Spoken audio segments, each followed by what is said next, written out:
देखिए, मैंने माननीय मुख्यमंत्री बिहार आदरणीय नीतीश कुमार जी को पत्र के माध्यम से जानकारी दी। संभवतः उनके पास ये जानकारी पहले से भी होगी, क्योंकि हम लोग भी निरंतर जितने भी प्रवासी मजदूर हैं जो दूसरे प्रदेशों में रह रहे हैं, उनकी समस्या निरंतर हम लोग के संज्ञान में आ रही है। और मेरी समझ के परे है कि अगर बिहार सरकार नहीं है, हमारे माननीय मुख्यमंत्री नहीं, तो उनकी समस्या का समाधान करने के लिए और कौन सक्षम है। मेरी जब मजदूरों से बात होती है जो वहां पर मौजूद हैं, जो दूसरे राज्यों में मौजूद हैं, इस बदहाल स्थिति में वो वहां पर रह रहे हैं, खाने पीने से ज्यादा जिस रहने की जिस परिस्थिति में वो लोग हैं, एक एक कमरे में 100-100, 150-150 आदमी छोटे छोटे कमरे में ठूस के वहां पर रहने को मजबूर हैं। तो ये तमाम बातें मैंने माननीय मुख्यमंत्री जी के संज्ञान में दी कि पहली जो जिस राज्य में रह रहा है वहां के मुख्यमंत्रियों से सीधा संवाद हमारे मुख्यमंत्री को करना जरूरी है, ताकि वहां पर रह रहे दूसरे राज्यों में रह रहे प्रवासी मजदूरों को इस बात का विश्वास रहे कि हमारी सरकार, हमारे मुख्यमंत्री हमारी चिंता कर रहे हैं। तो वहां पर उनके उचित रहने की, उचित खाने की, मानवता के आधार पर उनके अच्छे रहने की, अच्छे खाने की उनकी व्यवस्था की जाए। पहला पॉइंट मैंने उनसे ये आग्रह किया है। 3 विषय पर मैंने उनसे आग्रह किया। दूसरा विषय पंजीकरण, जो कह रहे हैं कि रेलगाड़ियां प्रवासी मजदूरों के लिए शुरू की गई हैं, और जो कि काफी इस तरीके की रेलगाड़ियां बिहार पहुंची भी हैं विभिन्न राज्यों से, पर उसमें जो पंजीकरण की प्रक्रिया है वो इतनी कठिन है कि किसी एक आम मजदूर के लिए उनमें अपना पंजीकरण कराना ही असंभव है। पहले तो जितने इन्होंने अधिकारियों के नंबर दिए हैं उन नंबर पर बात ही नहीं होती है। मैंने खुद उन नंबरों को मैंने ट्राई किया, उन नंबर पर बात नहीं होती है। दूसरा जो उनकी पंजीकरण की प्रक्रिया कि आप ऑनलाइन कर लीजिए।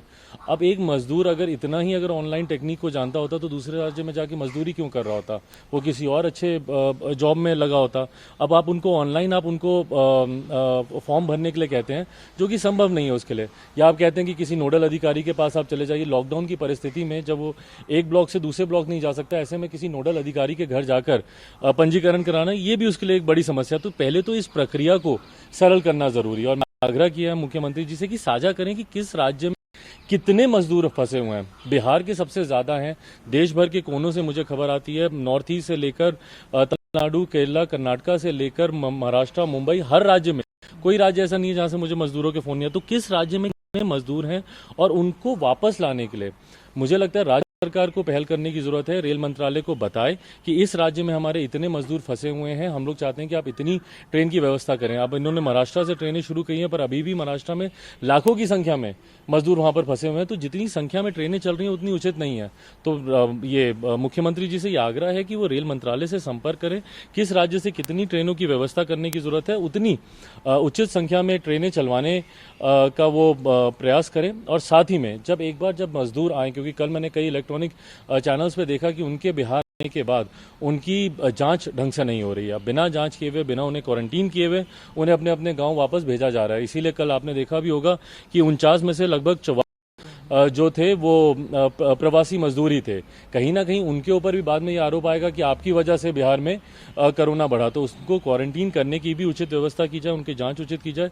तो इन 3 प्रमुख बिंदुओं पर मैंने मुख्यमंत्री जी से आग्रह किया। मजदूरों का विश्वास है हमारे मुख्यमंत्री पर, मेरा विश्वास है कि वो चाहेंगे तो इन तमाम चीज़ों को सुचारू रूप से, बिना मजदूरों को किसी तरीके की परेशानी, कठिनाई पहुंचाए चीज़ों को किया जा सकता है।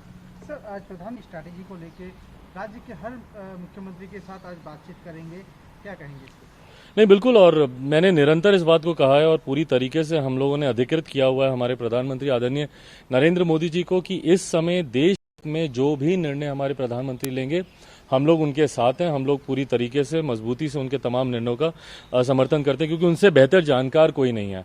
आज वो हर एक राज्य से वो फीडबैक लेंगे, हर राज्य का मुख्यमंत्री उनको फीडबैक देगा। इससे पहले उन्होंने हर एक केंद्रीय मंत्री को कुछ कुछ जिले की जिम्मेदारी दे रखी थी। हमारे खुद के नेता लोक जनशक्ति पार्टी के हमारे संस्थापक आदरणीय रामविलास पासवान जी के जिम्मे बिहार के जिले थे। ये तमाम मंत्री हर एक जिले का फीडबैक, हर एक जिले से जिला अधिकारी के माध्यम से, वहाँ के एसपी के माध्यम से मिले हुए फीडबैक को माननीय प्रधानमंत्री जी के पास पहुंचा रहे हैं। मुख्यमंत्री के पास से इनके पास फीडबैक आ रहा है, तमाम जितने विशेषज्ञ हैं उनसे इनके पास फीडबैक आ रहा है, स्वास्थ्य विभाग से जुड़े हुए लोगों से फीडबैक आ रहा है, गृह विभाग से जुड़े हुए लोगों से फीडबैक आ रहा है। तो मुझे लगता है कि इससे बेहतर फीडबैक और किसी के पास नहीं है। तो मुझे लगता है इन तमाम फीडबैक का जो निष्कर्ष निकलेगा, उसके आधार पर जो निर्णय मंत्री जी लेंगे, मुझे लगता है देश हित में वो बिल्कुल सही होगा और हम सब उसका समर्थन करेंगे। सर, कल से खुल रही है, 300 ट्रेन जा रही हैं, 30 ट्रेन मतलब 15 ट्रेन इंटू डबलिंग होगी। तो आज 4 बजे से ऑनलाइन टिकट भी बुक होने शुरू हो चुके हैं, हो जाएंगे सर।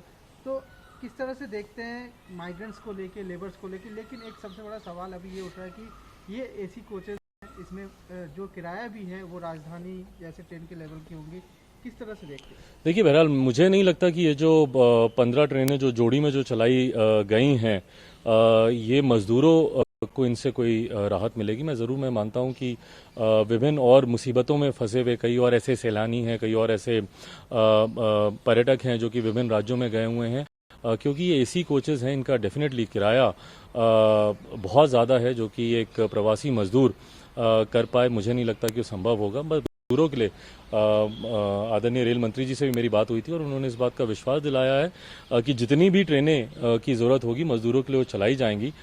मुझे लगता है, जैसा मैंने पत्र में भी मैंने माननीय मुख्यमंत्री जी से आग्रह किया है कि मजदूरों के लिए अलग से ट्रेनों का चलना ज़रूरी है। जिस तरीके से विभिन्न राज्य से सिर्फ मजदूरों के लिए ही ट्रेनें चल रही हैं और उनको अपने अपने राज्यों में लेकर जाया जा रहा है, मुझे लगता है उसकी संख्या और बढ़ाने की ज़रूरत है।